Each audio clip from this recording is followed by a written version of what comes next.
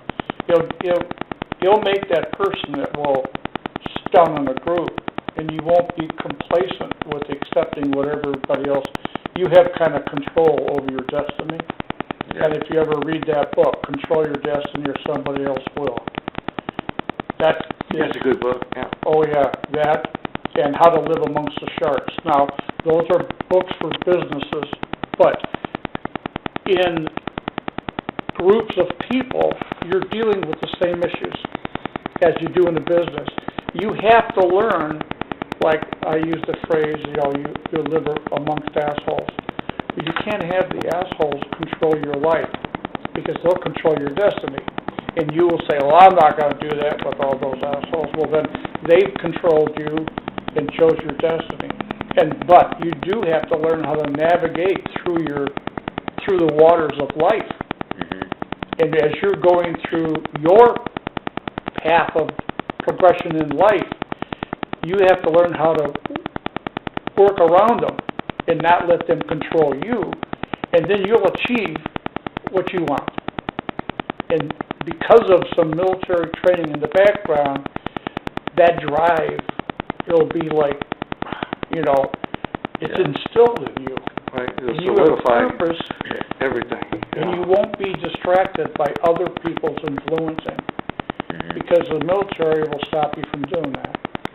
And you'll be more focused on organizational stuff, and because you're always in some form as you're going up to corporal, lance corporal.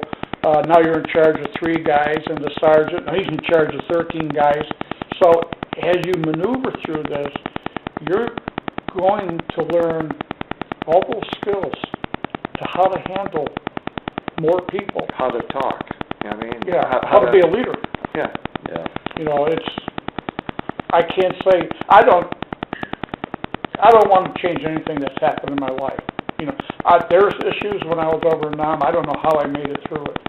And there's things that I should have been shot, and I think I was shot, but I dreamed about it. But it's hard to question it, because now you start playing mind games with yourself. Yeah. That, well, did I get shot? Now this is the life after? Because it scares the hell out of you, because you know you shouldn't have lived.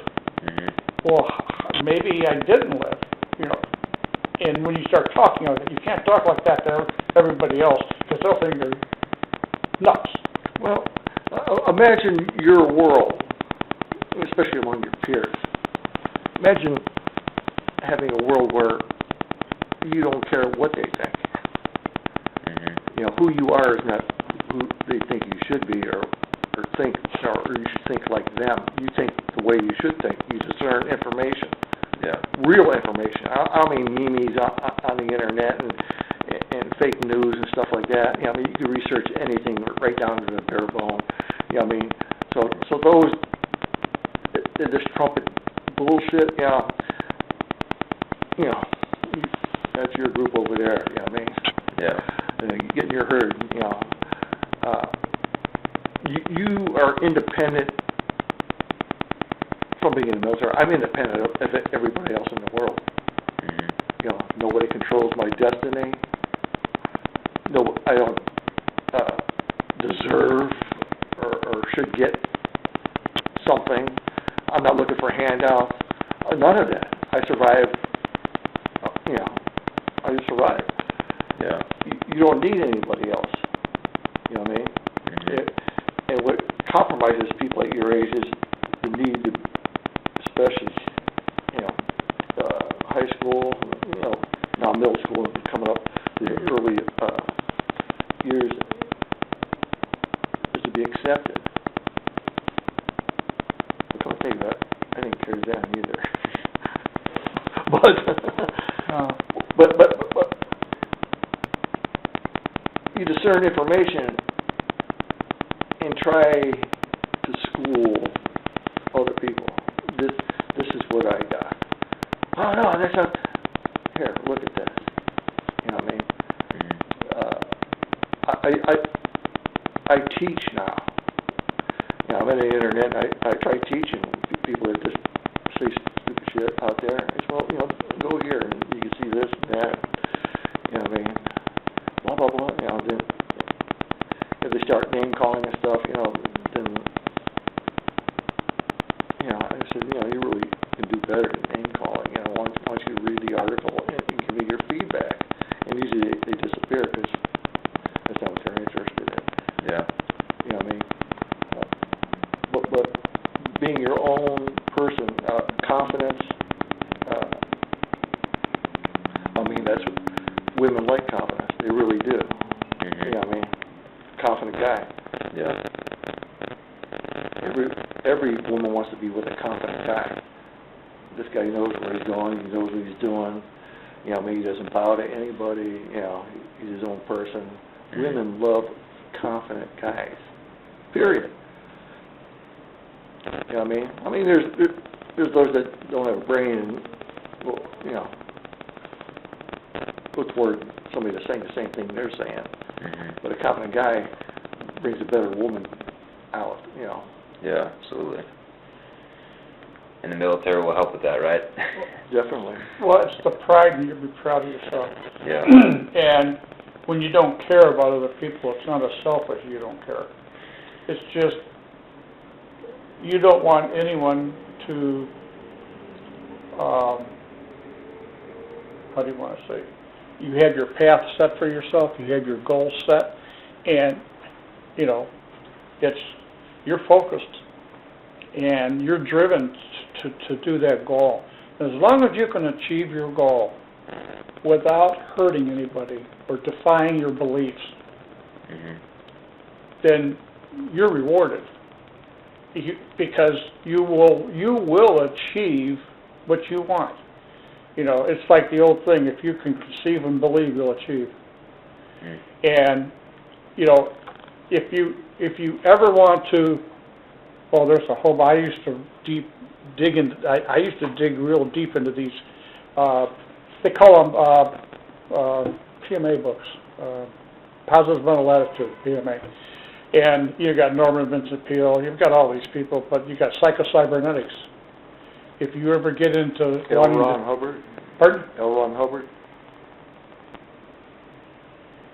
Is that who you're talking about? Who? L. Ron Hubbard. On psychocybernetics? Yeah. No, that was actually written by a plastic surgeon. Oh. And then there's cybernetics within us. But just, you're different. When you start looking at stuff like this here, you'll become so focused that you'll be different to other people, but you're different because you're driven. And you have a plan. And it's just like these books I was talking about, Psycho-Cybernetics. You got to read that book about 4 to 5 times because it's very powerful. 3 magic words: challenge it. Challenge that book. It'll scare the shit out of you. Trust me, I've challenged it. The Psycho-Cybernetics, I've read that about 3 or 4 times. Then you have Cybernetics Within Us. It's a follow-up of the book. But if you're in that world and you want to go full bore, that's how you have to be. And then you have to, like with the Control Your Destiny or somebody else, well, and this, How to Survive Amongst the Sharks. That's how you have to be in the business world. And it doesn't make you a mean, evil person. You've got to think like a leader. The same thing when you're in the service. You have to have that leader mentality to be a leader. You can't look any other way. Yeah. And if people don't understand you or they shun you off, you're not hurting anybody by doing what you're doing. Follow through with it. You always say that the ladder of success is really crowded at the bottom, never at the top. Those people that get to the top, whether what it may be, I don't care what you want to be in life. If you succeed in it, then you've accomplished what you wanted. It doesn't matter if you're the best salesman, a best manager, or best paper boy. It's the frame of mind you'll be in, but the military would be a help for you or anybody else that's in your category that wants to understand and get a taste of what it's like without being afraid. Don't be afraid. Yeah. If you really want to be in the service, go for it. Go for it. In fact, later on, let us know if you ever join. Yeah. Yeah. You know, really, and we would be very proud of that. Then we can talk to you afterwards, and then let's see. We'll interview you. Yeah, and we would interview and talk to you, and we'll see that the guy made it. Yeah. And then you continue your education and take it where it goes. You got a head start already. I mean, you say you're a student here, but I actually thought when I started reading this with a header down the bottom, it was quite impressive, but I wasn't signed up to be interviewed by a staff member of the college. Well, you know, you've got the foundation. You can go for the rest. Well, just by reading that, he's already, leader. You're already there. Yeah, he's already a leader. Yeah, you're building a foundation. You're building a foundation for leadership. You know what I mean? And just from that, I can tell. The military will hone that, in you. Yeah. Plus, when you do get out, man, you got a lot of college credits coming. You may end up going all the way up to a doctorate degree. Right. In whatever you're going to go for, and it's paid by the government. They'll pay for it. Yeah. So you don't have all those, heavy-duty bills, all paid for. You get a lot of your GI benefits and then, like us, you go to the VA, they take care of you. And you're getting better, but you can go to the VA. You don't have to be in combat to go to the VA. It's just, if you happen to have different things wrong with you because you were in combat, then it's covered 100%. But you can go there for your ailments and stuff, and there's a lot to offer for a person who gets out of the military. And, I've never used it, but that's my loss. I was always in a position to where I never really had to use it and didn't need to use it. I was successful in my own ways of how I was doing things, and even in life today, I wouldn't change anything. I've been through 3 marriages, or I'm on my 3rd marriage, and I finally found a woman that understood me and kind of put up with my bullshit. And I'm sure Pat here has the same thing. He's got a woman that understands. And you know what? It's half the battle. A lot of times it's because you're too cold, you're too set off, and they can't handle that. Well,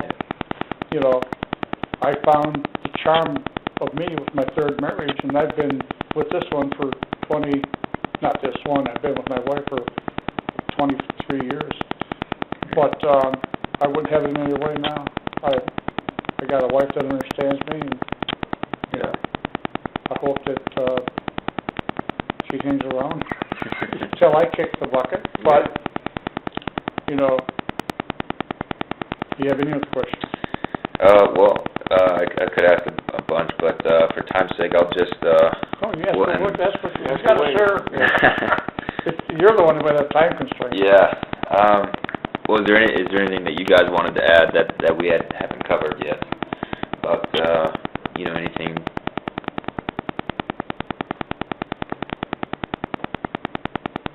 Yeah. Let's ask a specific question. Yeah. I can't think of anything. Okay. All right. Well, let's see here. A lot of those questions we kind of went off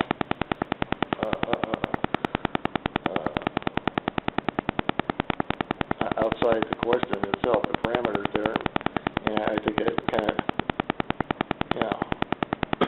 takes care of, do we have anything else to say? Yeah. We weren't afraid to go somewhere else with the question, so. Awesome. Well, thank you for sharing your experiences. I'm going to end the interview. It is 12:46, so we're going to stop this.